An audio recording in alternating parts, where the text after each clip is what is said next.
তো welcome to the channel, সকলকে স্বাগতম। এই মুহূর্তে যে WBBP যে নোটিশ দিয়েছে সেটা দেখে নেব আমরা। কেন এই নতুন নোটিশ, সেটা অনেকে কিউরিয়াস হয়ে আছে, কেন দিল এই নোটিশ।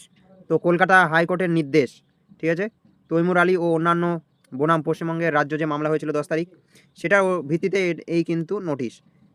সেখানে কি আছে? স্বচ্ছতার পদক্ষেপ, কোর্টের নির্দেশে সম্পূর্ণ মার্কস ক্যাটাগরি সহ তালিকা পাবলিক ডোমেনে প্রকাশ করা হয়েছে কিন্তু, এটা কোর্টের নির্দেশে।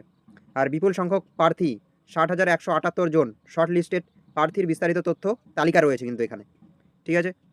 এবার চূড়ান্ত রেজাল্ট নয় কিন্তু এটা, ঠিক আছে। এটি ফাইনাল সিলেকশন লিস্ট বা চূড়ান্ত রেজাল্ট নয়, এটি শুধুমাত্র ইন্টারভিউর আগের রিটেন পরীক্ষার এটা মার্কস। তো সবাই ভাবছে যে এটা রেজাল্ট, কিন্তু ফাইনাল রেজাল্ট কিন্তু নয় এটা, ঠিক আছে, এটা মাথায় রাখতে হবে। তো আগের তালিকা বনাম বর্তমানের তালিকা, আগে একটা তালিকা দেওয়া ছিল, তার সঙ্গে এটার কি পরিবর্তন, মানে কি পরিবর্তন হলো, তো দেখে নেব।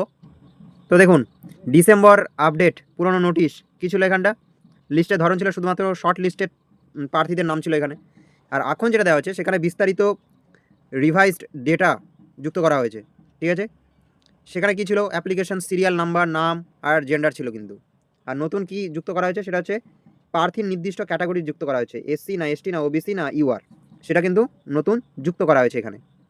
আর যে তথ্য ছিল না সেটা হচ্ছে প্রার্থীর নির্দিষ্ট ক্যাটাগরি আর প্রাপ্ত নাম্বার অজানা ছিল তখন, যেটা ডিসেম্বরে দিয়েছিল, এখানটা দিয়েছে, সেটা যুক্ত করা হয়েছে। সবচেয়ে গুরুত্বপূর্ণ হচ্ছে 85-র মধ্যে লিখিত পরীক্ষা কে কত পেয়েছে তা কিন্তু এখানটা সম্পূর্ণ হিসাব আমরা পাই, ঠিক আছে। তো এগুলো দেখতে পাবে। আর ক্যাটাগরি অনুযায়ী cut off score out of 85 কত পেয়েছে সেটা ওখানটা কিন্তু দেওয়া হয়েছে, মেল ফিমেল সহ, ঠিক আছে। আনরিজার্ভ সেখানটা 48.50, ঠিক আছে। আর এখানটা কি 36 ফিমেলদের ইউআর থেকে। ওবিসি বি কত গেছে, 41.25। আর এখানটা মহিলাদের ফিমেলে 27। আর ওবিসি এ এখানটা 40.50। আর মহিলাদের যদি দেখি ওবিসি এ, সেখানে রয়েছে কত, 24.75। আর এবার যদি এসসিদের কথা বলি এখানটা, তো এসসিদের এখানটা 39.25। আর ফিমেল যারা রয়েছে 26.25। এসটিদের এখানটা 32.50। এখানটা মহিলাদের 27.25। তো এখানটা একটা বলা হয়েছে, সেটা হচ্ছে এই কাট অফ শুধুমাত্র পিএমটি এবং পিইটি এর জন্য প্রযোজ্য, চূড়ান্ত চাকরির জন্য নয় কিন্তু এটা। এখনও বলা হচ্ছে যে এটাই ফাইনাল লিস্ট নয়, তো ঠিক আছে, এটা মাথায় রাখতে হবে আমাদের। তো নেক্সট, চূড়ান্ত মেধা তালিকা কিভাবে তৈরি হবে। দেখো এখানে রিটেন এক্সামে 85 নাম্বার প্রকাশিত হয়েছে, ইন্টারভিউয়ের 15 নাম্বার যোগ হওয়া বাকি। তো ফাইনাল মেরিট লিস্ট যেটা হবে সেটা হচ্ছে 100 নাম্বারের মধ্যে, যেটা শীঘ্রই আসবে, ঠিক আছে। তাহলে এখানে 100 নাম্বার হচ্ছে কী কী, সেটা হচ্ছে রিটেন এক্সাম 85 নাম্বার, সেটা তো আমরা পেয়ে গেছি। আর ইন্টারভিউয়ের 15 নাম্বার, সেটা শুধু যোগ হওয়া বাকি, যে কে কত ইন্টারভিউ পেয়েছে। তো এই টোটাল 100-র মধ্যে সেটা ফাইনাল আমাদের কাট অফটা দেবে।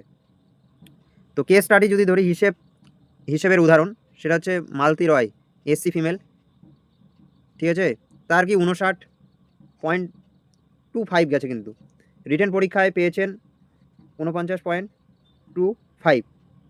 আর ইন্টারভিউতে তিনি যদি 15 নম্বরের মধ্যে 10 পান তাহলে ফাইনাল স্কোর হবে চূড়ান্ত, ঠিক আছে, ক্যারি হবে এটা। তো এটা একটা দেখার বিষয়। আর নিজের প্রাপ্ত নাম্বার কিভাবে তোমরা চেক করবেন, ঠিক আছে, কিভাবে চেক করবে, ওয়েবসাইটে যান, সেখানে WBBRB অফিসিয়াল ওয়েবসাইটে, এটা হচ্ছে অফিসিয়াল ওয়েবসাইট, সেখানে যেতে হবে। সেখান থেকে আপনাকে পিএমটি বা পিইটি নোটিশ খুলুন, অফিসিয়াল পিডিএফটি ডাউনলোড করতে হবে। আর তারপরে আপনার নাম সার্চ করবেন, তাহলে কি আপনার সার্চ অপশানে আপনার নাম, অ্যাপ্লিকেশন নাম্বার টাইপ করুন, নামের পাশে আপনার ক্যাটাগরি ও 85-র মধ্যে কত পেয়েছেন সেটা দেখতে পাবেন। তো এই গেল হচ্ছে আজকের আপডেট, যেটা এই মুহূর্তে দিয়েছে। দেখুন এবার আপনার মনে আসবে যে এখন করণীয় কী। এখন করণীয় হচ্ছে ধৈর্য অপেক্ষা করা, ফাইনাল রেজাল্ট খুব দ্রুত প্রকাশিত হওয়ার সম্ভাবনা রয়েছে। ইউটিউবে অনেক এসব আপডেট চলতে থাকবে।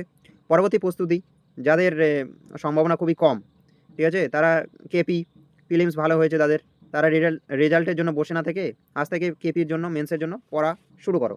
কারণ এটার আশায় পড়ে থাকলে কেপিতে আপনার সময় কিন্তু খুবই কম, এটা রেজাল্টের সঙ্গে সঙ্গে ওটারও রেজাল্ট বেরিয়ে যাবে এবং সময় খুব কম পাবে। তো প্রস্তুতি রাখতে হবে, প্রস্তুতি চলতে থাকবে।